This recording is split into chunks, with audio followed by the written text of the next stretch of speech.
Hi guys, welcome to my channel. My name is Kyra and today we are doing the Hero Makeup Products Challenge created by Michelle Wang here on YouTube.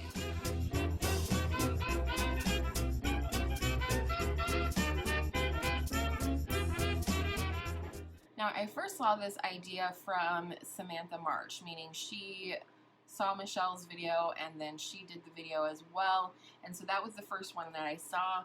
I have since gone back to watch Michelle's original video and the volume 2 that she did as a collab. I will have all of those ladies linked down in the description box below. So what this challenge is all about is picking a hero makeup product from a brand and then not repeating that brand in your full face of hero products. So Hero is not necessarily a personal favorite, although you will see one in my video, but it is products that are like products that put the brand on the map, or what the brand is known for, or that is most talked about or most popular here within the beauty community.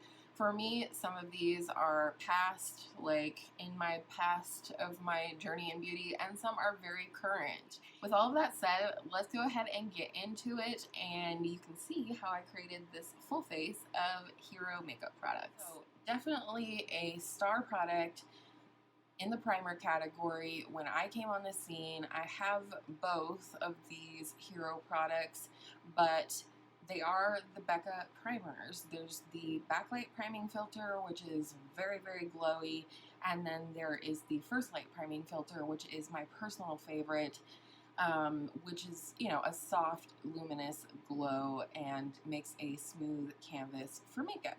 So that's the one I'm using today. I haven't pulled this out for a while because I don't necessarily need a luminous primer during the summer.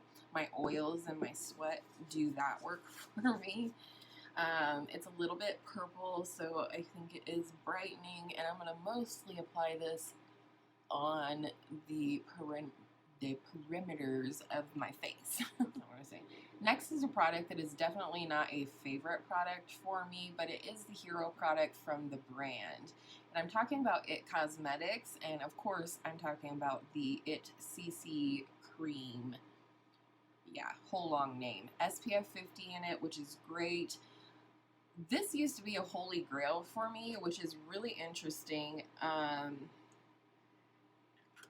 And now I don't love it. Like, I'm trying to use this up, but I definitely will not repurchase this product. And I definitely think less is more for me and my skin type with this product. You know how it is when you like wear something for a long time and you're like, this is my holy grail, and then you find something, like for me it was the Physicians Formula Healthy Foundation. I found the Healthy Foundation, started wearing that, and then I realized that I didn't love anymore the way the CC cream looked on my skin, because I love the way that the Healthy Foundation wore on my skin, which is great because Healthy Foundation is half the price of this, if not less. But I do remember coming on the scene and this was all that people would talk about from IT Cosmetics, and I still feel that way. Like, I still feel like mostly if you hear about IT Cosmetics, it's the CC cream or the superhero mascara, and I'm not a fan of either, if I'm being honest. I might feel differently if I had a different skin type, and I definitely prefer this in the winter versus the summer, but it is what it is. Alright, for concealer I have two, and I think that these are actually like current heroes from these brands. When you're hearing about these brands most recently, you're hearing about these products, and they are the FAB Bendy Avocado Concealer. I have mine in the shade 3, whatever that is. And then one that we have heard about nonstop lately, and it's a beautiful drugstore option, is the e.l.f. 16-hour Camel? The e.l.f. 16-hour Camo Concealer, and I have mine in medium sand, which you can actually see is very light. And I love the combination of these products, which is why I have two here. You know, I might just do with the Bendy Avocado if I had a lighter shade, but it's actually more my skin tone. Just a dab will do you on the e.l.f. one. And I just take the light shade all the way out first, and then I work my way back in and around. And that's kind of how I blend those two shades together. But the Bendy Avocado Concealer is so hydrating, and it really does bend and move with your skin, which is amazing. It helps, I don't know, I just think it makes it look more natural under the eye, and it's a beautiful concealer. No regrets, but when I run out of this one, I will probably order a shade down, especially as we go into the cooler months where I'll be more pale. e.l.f. Camo Concealer is definitely an Emily Noel made me buy it moment, and there are lots of moments like that. But I have no regrets. She has never steered me wrong yet, and I don't think she will. This concealer is definitely a 16-hour concealer, maybe not in combination with the Bendy Avocado, which is, you know, maybe more hydrating for sure. But the other thing I like about this concealer, the e.l.f. one, is it is not drying. I mean, at least not in my estimation and the usage that I do with it. But I think it's beautiful personally. So for brows, I have one product, and it is definitely my personal hero product from the brand. This is a product that if I could only purchase one product from the brand and nothing else for the rest of my life, this would be the product that I would purchase. And it is from NYX, and it is their Microbrow pencil. I have mine in the shade Ash Brown. I do love this pencil. Like, for me, this is almost a dead-on dupe for the Brow Wiz from Anastasia Beverly Hills. The ABH one just ever so slightly waxier. I love the spoolie on this. You have a nice skinny spoolie, but it does do the job. It does comb your brow hairs up nicely, and then you have a very, very micro-tipped brow pencil. And this is about $10. So, you know, if I'm being honest, like if the ABH one was on sale, as it does go very often, for $10.50, I would buy that one just because. But I love this NYX one. I already have one on backup because I've sworn that I'll never not have a backup brow pencil again. Due to an earlier debacle in the year where I got one brow done and there was no more to roll up. Oh, so recently I picked up the ABH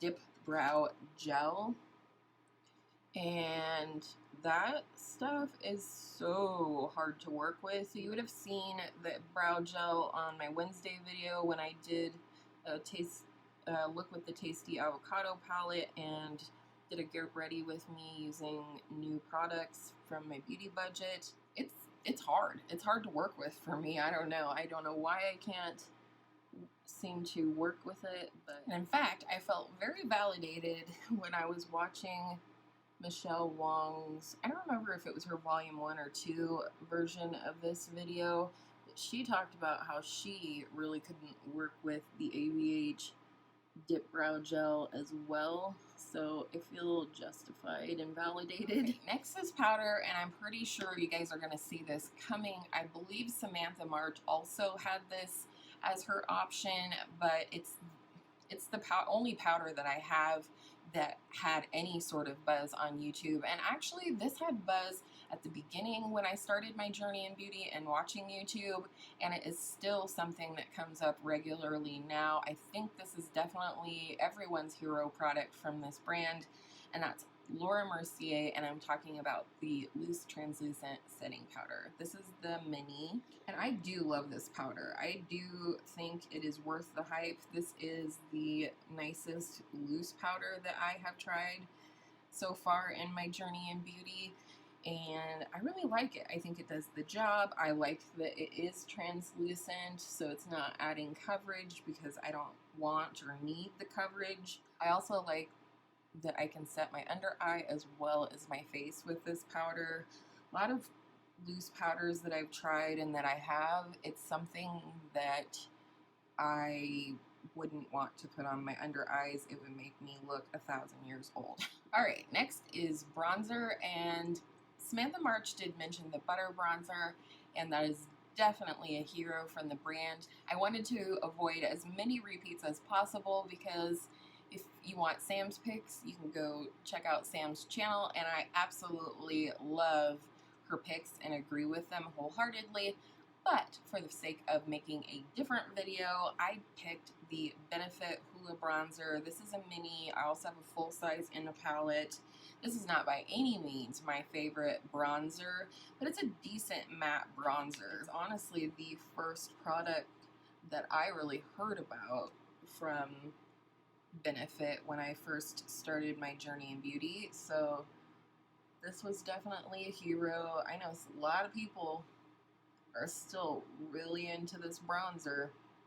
It's their OG, you've repurchased it, whatever, and it's a good one. I mean, it's a good matte bronzer. For me, it's like knocked out of the running just a little bit because of my number 7 pressed matte bronzer. I will say that this is a really easy to work with formula. They do have Hoola Light for my fair-skinned friends out there, and I could probably use it for powder. So, I don't know. I like it. I think it's a really good bronzer. Next on the King collection, that was weird. Next is blush, and for me, when I came on the scene, and I still see them mentioned quite frequently, the brand is Clinique, and the product is the Cheek Pop blush. I have mine in the shade Fig Pop. I got this for my birthday at the beginning of the year, and this is literally like my perfect blush shade. I love this. It makes me want to wear it every day. It's rather firmly pressed, so it's, you know, easy to apply because it's easy not to go overboard with it, so to speak. Although I always go overboard with my blush because I love blush. Like, my mom is visually impaired. She's completely blind. And if I was going to pick out a blush for her that would be easy to work with, easy to apply without, you know, too much blending or without going overboard with it, like, this would be my pick for her because it is that easy to work with. All right, Highliner.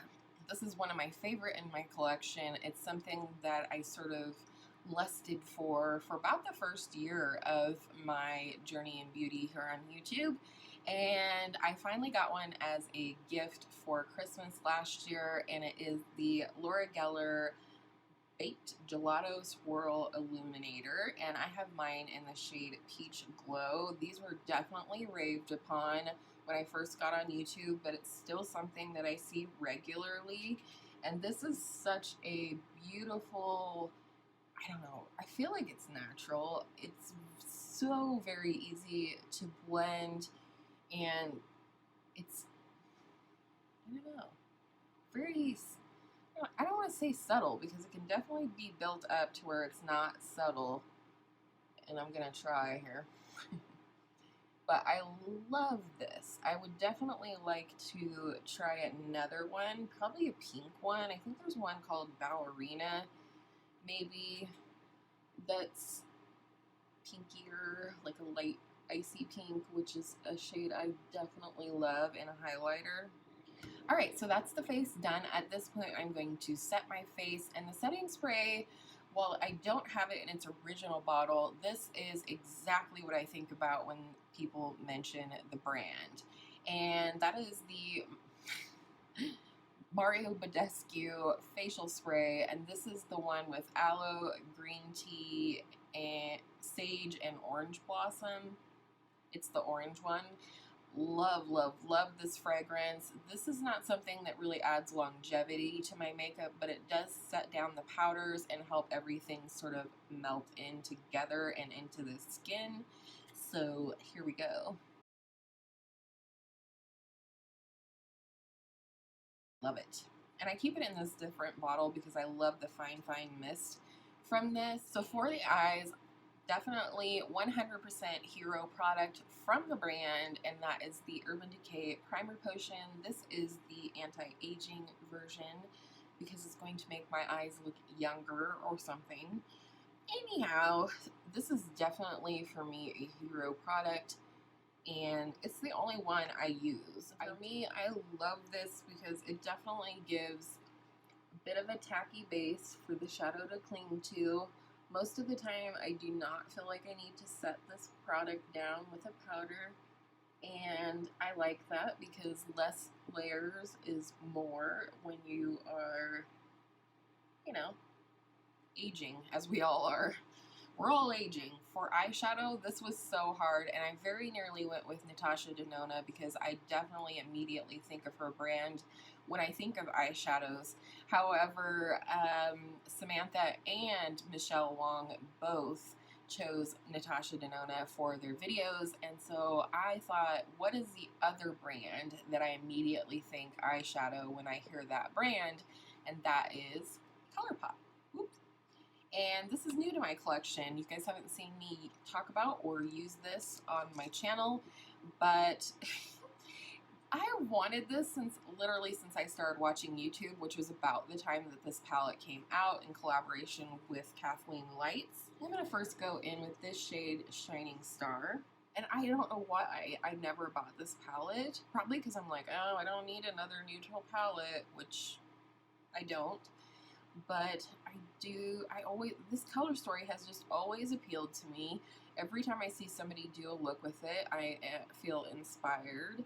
And so far, I'm loving it. Just loving it. I feel like ColourPop mattes just blend like a dream. Definitely one of my favorite matte formulas. I think this is one of those products where it's not good for the price because the price is cheap. It's good, especially for the price. Actually, that's kind of a pet peeve of mine when people are like, it's good for the price. I'm like, no.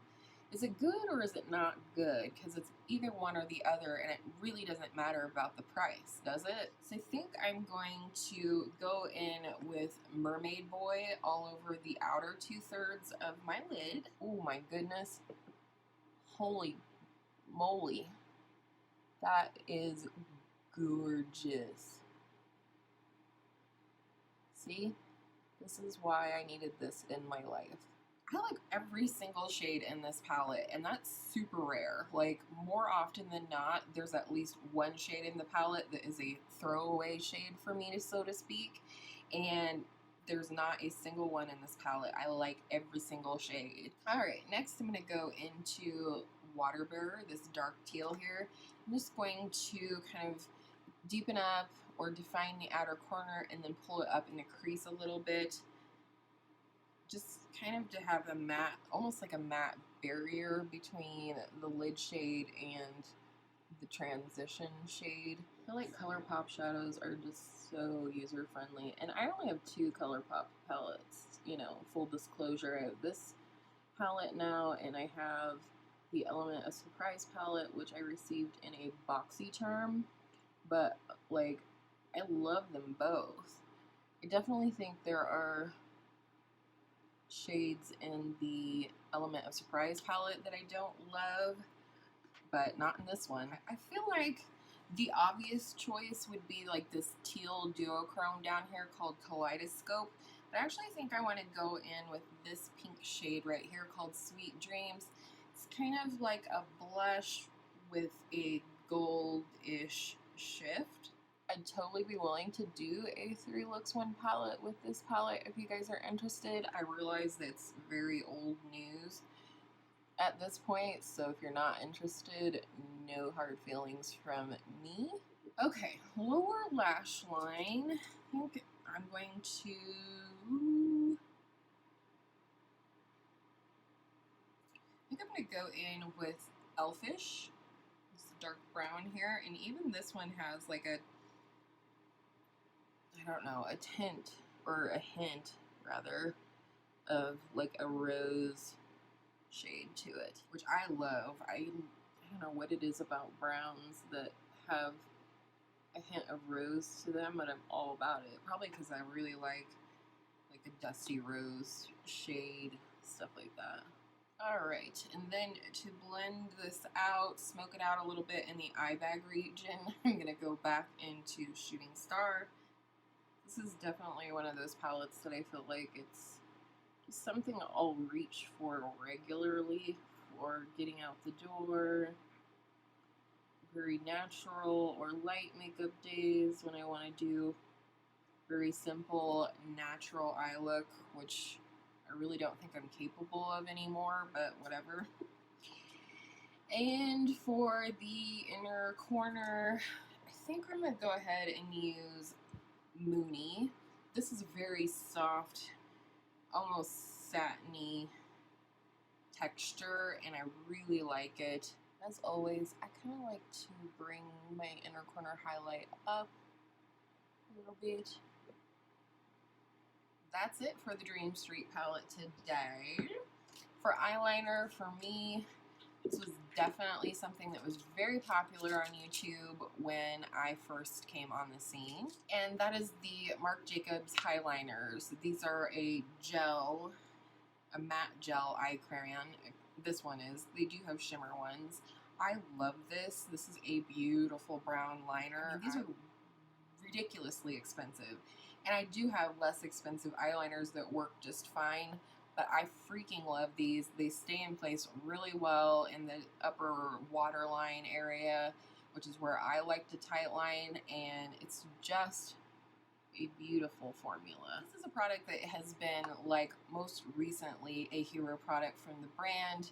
And also, I'm not big on having a bunch of mascara open at the same time, usually 2 max, and so this was one that I had open, but also I do feel like a lot of buzz is still going on about this product, even though it's not a new release, and that's the Hourglass Caution Extreme Lash Mascara. Here's the wand.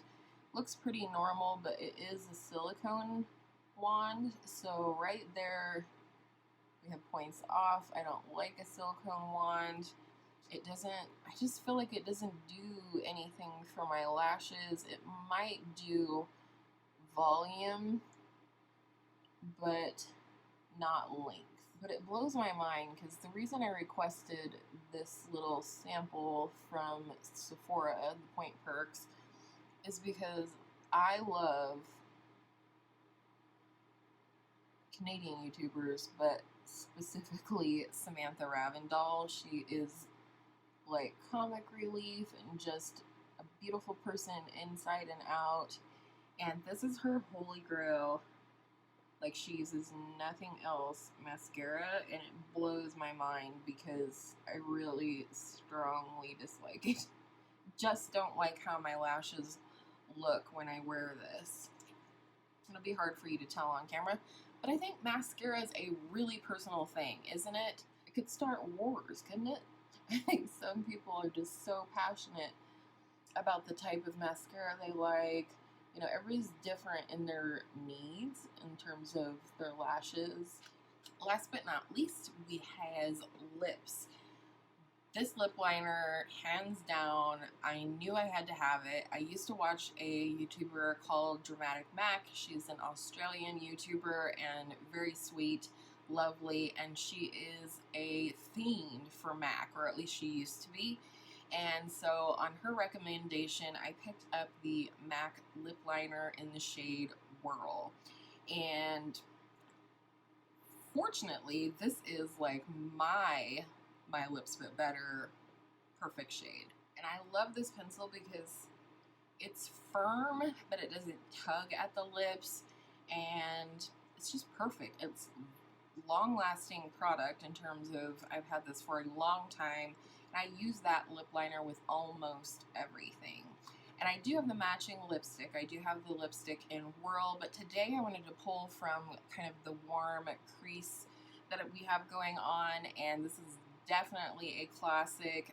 Both of my products are from MAC for lips, but I feel like that's okay. So instead of using Whirl, we're going to use Velvet Teddy. This is just the mini, but this is like a beautiful warm nude, I don't know, a light terracotta, and I love it. I love the smell of MAC lipsticks. I hope you guys enjoyed this full face of hero products. Thank you to Michelle Wang for creating such a fun challenge. I have loved watching other people's videos. I'm going to link some of my favorites down below. And with all of that said, thank you so much for spending part of your day with me here at my vanity, and I hope all of your makeup days are absolutely beautiful makeup days. And I will see you in my next video soon.